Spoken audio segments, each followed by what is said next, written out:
అధికార పార్టీ జోలికి వెళితే, అధికార పార్టీ కార్యకర్తల జోలికి వెళితే ఏం జరుగుతుంది అన్నది మరొకసారి ప్రూవ్ అయింది. మనం కరెక్ట్గా నిన్న అంచనా వేసినట్లుగా ఈరోజు 24 గంటలు గడిచేలోపు మనం చెప్పింది జరిగింది. పాయకరావుపేట సిఐ మీద వేటుపడింది. హోంమంత్రి అనిత గారి ఇలాకాలో ఇలాంటి వ్యక్తికి సిఐకి పోస్టింగ్ ఇవ్వడం ఏంటి అని కథనం నిన్న వచ్చిందో లేదో 24 గంటలు తిరిగే లోపే అతని మీద సస్పెన్షను బదిలీ వేటుబడి వేకెన్సీ రిజర్వ్కి పంపించేశారు బీఆర్కి. దీన్ని బట్టి మీరు అర్థం చేసుకోండి ఈ మోడస్ ఆపరాండి ఎలా జరుగుతుంది. ఏ పార్టీ అధికారంలో ఉన్నా కూడా ఇలానే జరుగుతుందా? జరగకపోవచ్చు. బట్ కరెక్ట్గా మనం నిన్న ఒకటి మెన్షన్ చేసాం. ఏం మెన్షన్ చేసాము గుర్తు తెచ్చుకోండి. ఇలా పత్రికల్లో కథనాలు వచ్చిన తర్వాత అతని మీద వేటు వేసి ఆ తర్వాత ప్రజల నుంచి ఇలా విమర్శలు వచ్చాయి కాబట్టి మేము నిర్ణయం తీసుకున్నాం అంటారు అని. అలానే జరిగింది కదా. కాకపోతే ఇక్కడ వివరణ ఏమిటి అయ్యా అంటే వారు ఇచ్చింది, మంత్రి గారు ఇచ్చింది, ప్రతి ఆఫీసర్ తాలూకు పూర్తి డీటెయిల్స్ మన దగ్గర ఉండవు. కొంత పనితీరు గురించి సమాచారం ఉంటుంది. టీడీపీ కార్యకర్తలను బాగా వేధించిన విషయం తమ దృష్టికి వచ్చిందని తెలిపారు. ఇది దినపత్రిక ఇలా అచ్చొత్తేయడం ద్వారా ఏం సంకేతం ఇచ్చింది? అటు ఆ అధికార పక్ష నేతలకి ఇబ్బందికర పరిణామం, ఇటు పత్రిక కూడా ఈనాడు కథనానికి స్పందన.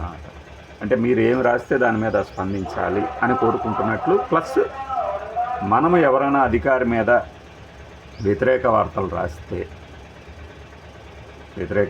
రాస్తే తనని సస్పెండ్ చేయటమో ట్రాన్స్ఫర్ చేయటమో జరగాలి. లేకపోతే పుంకాలుగా ఇలానే వస్తాయి అని ఒక అపోహత కలుగుతుందిగా. ఎందుకంటే ఇప్పుడు సోషల్ మీడియాలో గగ్గోలు ఎత్తారట. సోషల్ మీడియాలో గగ్గోలు ఎత్తిన దాన్ని మనం వెర్రెత్తిపోయేటట్టు రాసాము. రాసిన దానికి స్పందన వచ్చింది అంటున్నాము. లేకపోతే ఏం జరుగుతుంది? మళ్ళీ పలు కథనాలు పదే విన్నవించినా లాభం లేకుండా పోయింది అని ఇంకో కథనం ఏమన్నా వస్తుంది. అంటే ఒక వ్యక్తి తాలూకు ప్రవర్తన డిపార్ట్మెంటల్ ఎంక్వైరీ కదా జరగాల్సింది. మీడియా ట్రయల్స్ జరగటం ఏంటి? ఏ పేపర్ అయినా ఏ పార్టీ అధికారంలో ఉన్నా. మరి 3 ఏళ్ల క్రితము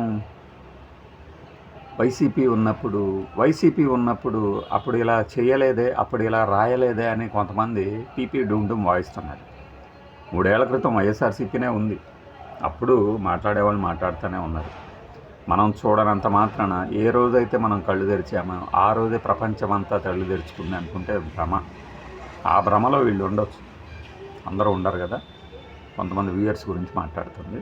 ఇక ఇలాంటి సిఐలు కావచ్చు, రెవెన్యూ అధికారులు కావచ్చు, లేదంటే పేషీల్లో పనిచేసే అధికారులు కావచ్చు, వాళ్ళ గురించి ఇలా మనం అంటే ఇదేంటి, ఈ అధికారంలో ఉన్న పార్టీకి గతంలో వీళ్ళు ఇలా వ్యతిరేకంగా పనిచేశారు కదా, వాళ్ళు ఇంకా పోస్టులు ఎలా కొనసాగుతారు అని ఒక ఉద్యమంలాగా కథనాలు వచ్చాయనుకోండి. ఈ సక్సెస్ని చూసి ఏం చేస్తారు? ఇలా ఎందుకు చెప్పాలి అంటే, పలానా పార్టీకి వ్యతిరేకంగా లేదంటే పలానా పార్టీ కార్యకర్తలను వేధించిన అని రాస్తున్నప్పుడు ప్రతి అధికారి అతను మంచా చెడా అనేది మీరు నేను డిసైడ్ చేయలేము. డిపార్ట్మెంట్ చూసుకుంటుంది. డిపార్ట్మెంటే చూడాలి. తప్పు చేయకుండా చూడటానికి ఉన్నదే పోలీస్ డిపార్ట్మెంట్. తప్పు చేసినప్పుడు చర్యలు తీసుకోవడానికి ఉన్నదే పోలీస్ డిపార్ట్మెంట్. వాళ్ళు చూసుకుంటారు. కానీ ఇక్కడ ఇతను తప్పు చేశాడు అని పలానా పత్రిక రాయిస్తేనే చేసినట్ల వీళ్ళు ట్రయల్ ఎలా చేస్తారు? ఏ పత్రిక అయినా దేనికి మినహాయింపు లేదు. వైఎస్ఆర్సీపీ కార్యకర్తలను వేధించిన వాళ్ళకే మళ్ళీ అందరం ఎక్కిస్తున్నారని సాక్షి ఎప్పుడని రాసిందనుకోండి, అప్పుడు కూడా ఇలానే ఉండాలి వైఖరి. ఎలా? ఆ పత్రిక రాసినంత మాత్రాన అతను వేధించినట్ట, లేదు వేధించినంత మాత్రాన అతన్ని సస్పెండ్ చేయాలా, వీఆర్కి పంపించాలా? డిపార్ట్మెంట్లో enquiry for your kind information. VR అంటే అదే అనుకుంటే ఇంకెవరైనా చెప్తే చెప్పొచ్చు. కానీ మన కథనానికి స్పందన అని రాస్తే దాని అర్థం ఏంటంటే ప్రతి కార్యాలయంలో ఇకపై మాతో జాగ్రత్తగా ఉండండి, మాతో జాగ్రత్తగా లేకపోతే ఇలా రాసేస్తాము అనే ఒక బెదిరింపు ధోరణి కనబడుతుంది నాకు. ఎక్కడన్నా యాక్సిడెంట్ జరిగిన చోట రోడ్డు బాగాలేదనో వెహికల్స్ సరిగ్గా రావట్లేదనో రాస్తే ఆ తర్వాత సక్రమంగా వస్తుంటే అది మన కథనాలకి స్పందనగా మనం గొప్పగా చెప్పుకోవచ్చు. పలానా వ్యక్తి మీద వెయిట్ వేపిస్తాను, బదిలీ చేపిస్తాను, అది మన కథనానికి స్పందన ఎలా అవుతుంది? ఒక చిన్న బాబుకి ఆ చెయ్యి తీసేశారు కదా, క్యాన్యులా పెట్టి ఇన్ఫెక్షన్ వచ్చి, దాని మీద ఎందుకు రాయట్లేదు? దాని మీద ఎందుకు స్పందించట్లేదు? సుమోటోగా మానవ హక్కుల కమిషన్ స్పందించిందట. ఫైన్. మరి అలాంటి విషయాల్లో స్పందన ఇది మేము చేసిన పని అని గర్వంగా చెప్పుకోవాలి. కానీ ఇలా అధికారుల్ని వాళ్ళని వీళ్ళని చూసారా మనతో పెట్టుకుంటే ఎలానే ఉంటుంది అని చెప్పుకోవడానికే సరి అయిన పందా అనుకునే ప్రమాదం ఉంటుందిగా. కొత్తగా జర్నలిజంలోకి వచ్చిన వాళ్ళు ఓహో ఇలా రాయాలి మనం అని ప్రమాణాలు నెలకొల్పేలాగా చేయాలి. కానీ ఓహో ఇలా కూడా రాయొచ్చా అని చేతులు దులుపుకునేలాగా చేతులు మడత పెట్టేసేసి పదండి వాడి పని పట్టేద్దాం మనతోనే పెట్టుకుంటాడా అన్నట్లు చేస్తే అట్లా. ఈ సందర్భంగా నాకు ఒక పాత కథ గుర్తు వస్తుంది. ఆంధ్రప్రభ డైలీలోనో ఎక్కడ విక్లీలో చూసా. ఇది నీకు ట్రాన్స్ఫర్ కావాలంటే ఇదివరకు రోజుల్లో పోలీస్ అది ఏం చేయాలి అంటే విధి నిర్వహణలో ఉన్న వాళ్ళని విలేకరులని మీద దౌర్జన్యం చేస్తే పోలీస్ డిపార్ట్మెంట్లో వాళ్ళని ట్రాన్స్ఫర్లు చేసేవాళ్ళు. అలా అని చెప్పేసి ఒక పోలీస్ ఆఫీసర్, అంటే ఇదంతా కార్టూన్స్ కథ, ఒక ప్రెస్ రిపోర్టర్ని బాధగానే అయినా వాడికి ట్రాన్స్ఫర్ రాదు.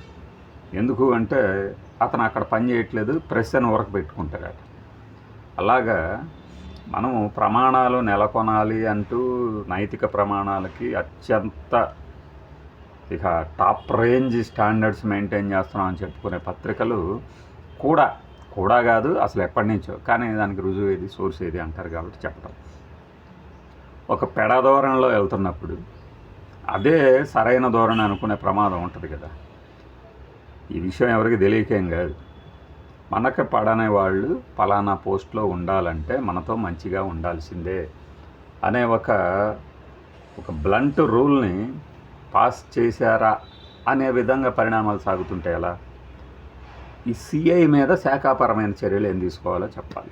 ఆ పాత టీడీపీ కార్యకర్తలు పాత రోజుల్లో అదే మూడేళ్ల క్రితం ఎలాంటి దౌర్జన్యాలు చేశాడో అవి నిరూపించి అతనికి శాఖాపరమైన చర్య ఏం తీసుకోవాలో అది తీసుకునేలాగా చేస్తే అక్కడున్న అప్పుడు బాధపడిన టీడీపీ కార్యకర్తలు కానీ అక్కడున్న ఎమ్మెల్యే గారు కానీ రైట్ ఆ రోజున అలా వేధించాడు, ఈ రోజున ఇలా శిక్ష పడింది అనుకుంటారు. అంతేగాని వీఆర్కి పంపించేసినంత మాత్రాన ఏదో జరిగింది అనుకోవటము అంటే. ఇంకొకటి చూడండి, మనకు కావాల్సినట్లు నియమించుకోవాలంటే ముందు సోషల్ మీడియాలో గగ్గోలు ఎత్తారంటారు, సోషల్ మీడియాలో ఆక్రోశిస్తున్నారంటారు, వెంటనే ప్రధాన పత్రికలు మనక చేతుల్లో ఉన్న కరపత్రికలు లాంటి వాటికి ఇచ్చేయటం లీకులు, ఆ తర్వాత స్పందన అనే వాళ్ళు రాసేసుకోవటం. ఇదంతా ఒక సర్కిలే కదా. మళ్ళీ అంటనే అప్పుడు జరగలేదా, గతంలో జరగలేదా? గతంలో జరిగినప్పుడు గతంలో జరిగింది చూసిన వాళ్ళు మాట్లాడే ఉంటారు ఖచ్చితంగా. ఒకటే, అధికారులందరినీ మార్చేసేసి మనకు అనుకూలంగా ఉండేవాళ్ళం పెట్టుకోవాలా? పెట్టుకుంటే నెక్స్ట్ మళ్ళీ అదే రిపీట్ అవుతుందా? ఆలోచించాలిగా.